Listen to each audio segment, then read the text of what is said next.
सालों पहले फारस देश में अली बाबा और कासिम नाम के दो भाई रहते थे। पिता की मृत्यु के बाद से दोनों भाई मिलकर अपने पिता का व्यापार संभालते थे। बड़ा भाई कासिम बहुत लालची था। उसने धोखे से पूरा व्यापार हथिया कर अली बाबा को घर से निकाल दिया। इसके बाद अली बाबा किसी बस्ती में जाकर अपनी पत्नी के साथ झोपड़ी में गरीबी की जिंदगी व्यतीत करने लगा। वो रोजाना जंगल जाकर लकड़ियां काट कर लाता और बाजार में उन्हें बेचकर जैसे कैसे घर का गुजारा चलाता था। एक दिन अली बाबा ने जंगल में लकड़ी काटते समय 40 घुड़सवार को वहां आते हुए देखा। सभी घुड़सवार के पास धन की पोटली और खंजर थे। ये देखकर वो समझ गया था कि ये सभी चोर हैं। अली बाबा एक पेड़ के पीछे छिपकर उन्हें देखने लगा। तभी सभी घुड़सवार एक पहाड़ के पास जाकर खड़े हो गए। तभी चोरों के सरदार ने पहाड़ी के सामने खड़े होकर बोला, खुल जा सिम सिम। इसके बाद पहाड़ में से एक गुफा का दरवाजा खुला। सारे घुड़सवार उस गुफा के अंदर चले गए। अंदर जाकर उन्होंने बोला, बंद हो जा सिम सिम, और गुफा का द्वार बंद हो गया। ये देख अली बाबा दंग रह गया। कुछ देर बाद वो दरवाजा फिर से खुला और उसमें से वो सभी घुड़सवार निकले और वहां से रवाना हो गए। अली बाबा ये जानने को बेताब हो गया कि आखिर इस गुफा में क्या है और वो सब यहाँ क्या कर रहे थे। इसके बाद उसने गुफा में जाने का फैसला किया। वो उस पहाड़ के सामने गया और बार बार चोरों के सरदार के शब्द बोलने लगा, खुल जा सिम सिम, खुल जा सिम सिम। गुफा का दरवाजा खुल गया। अली बाबा गुफा के अंदर गया और उसने देखा कि वहां सोने की गिन्नियां, अशर्फियां, गहने आदि रखे थे। चारों तरफ खजाना ही खजाना था। ये सब देखकर उसकी खुशी का ठिकाना नहीं था। उसे मालूम हो गया था कि वो चोर सारा चोरी का सामान यहाँ आकर छुपाते हैं। अली बाबा ने वहां से एक पोटली में सोने की अशर्फियां भरी और घर चला आया। घर जाकर अली बाबा ने इस पूरे किस्से के बारे में अपनी पत्नी को बताया। एक साथ इतनी सारी अशर्फियां देखकर उसकी पत्नी हैरान रह गई और अशर्फियों को गिनने बैठ गई।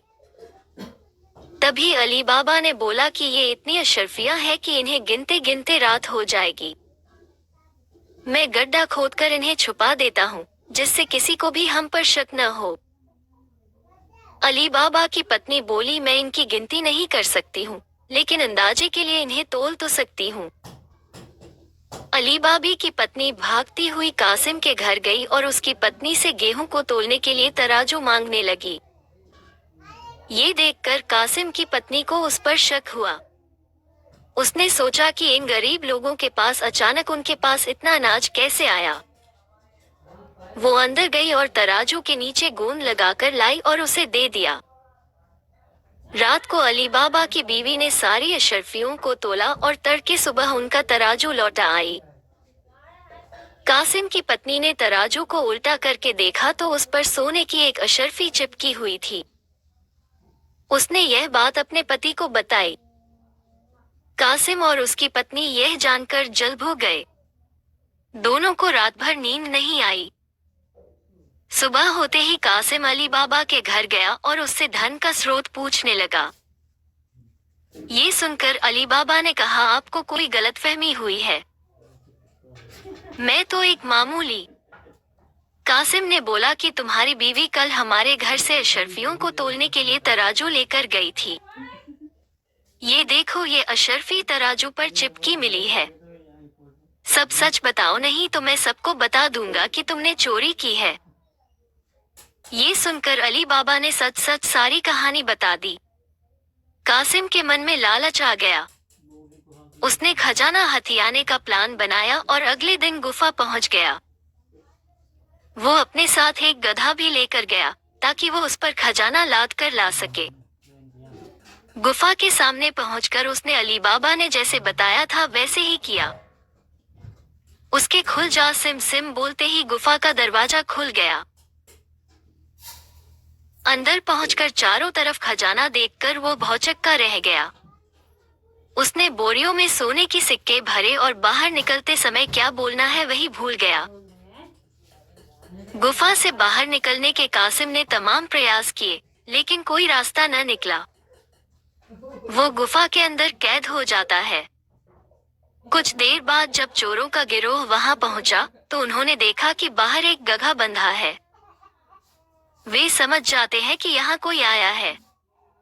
चोर अंदर जाते हैं और कासिम को ढूंढकर मार देते हैं। इधर जब कासिम घर नहीं पहुंचता तो उसकी पत्नी परेशान हो जाती है और अली बाबा के घर जाकर बड़े भाई को ढूंढकर लाने के लिए बोलती है।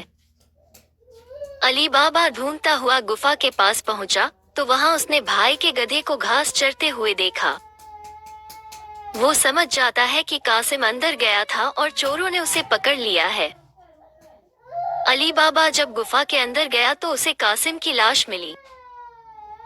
अली बाबा लाश को घर लाता है और बिना किसी को बताए प्राकृतिक मौत घोषित करके उसका अंतिम संस्कार कर देता है।